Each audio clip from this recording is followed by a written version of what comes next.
మీ అందరికీ తెలుసు, ప్రతి కాన్స్టిట్యున్సీలోనూ ఎమ్మెల్యే ఆఫీస్ ఉండాలా, ప్రతి డివిజన్లోనూ కార్పొరేటర్ కార్యాలయం ఉండాలా,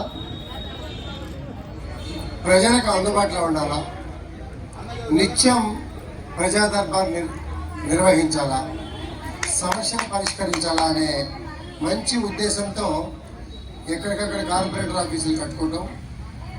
మొట్టమొదటగా కార్పొరేట్ స్థాయిలో నాగేంద్ర గారు మానిటరింగ్ చేసి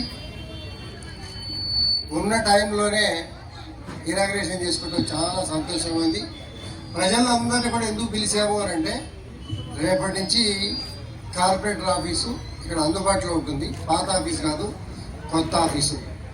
ఈ ఆఫీసులో మరి ప్రజా దర్బార్ నిర్వహించేటప్పుడు ఆఫీసర్లు ఉంటారు, కార్పొరేటర్ గారు ఉంటారు. అప్పుడప్పుడు పలు ప్రాంతాల్లో ఎమ్మెల్యే కూడా, డివిజన్లో కార్పొరేటర్ ఆఫీసులో ఎమ్మెల్యే కూడా కూర్చుంటాడు. చిన్న చిన్న సమస్యలు ఉంటే ఇమీడియట్గా తక్షణం ఫోన్ చేసి ఇమీడియట్గా పరిష్కరించటం. పెద్ద సమస్యలు ఉన్నాయి, బడ్జెట్ శాంక్షన్ చేసుకోవటం, పనులు చేయటం అనే కార్యక్రమం జరుగుతూ ఉంటుంది. దానిలో భాగంగానే గర్వంగా మేము చెప్పుకునేది ఏంటంటే, ఎవరికి ఎవరైనా నిధులు శ్రీలింగంపల్లి కాన్స్టిట్యూన్సీకి ఒక్కొక్క డివిజన్లోనూ ఒక్కొక్క కార్పొరేటర్కి 12 కోట్ల రూపాయలు. అంటే ఎంత?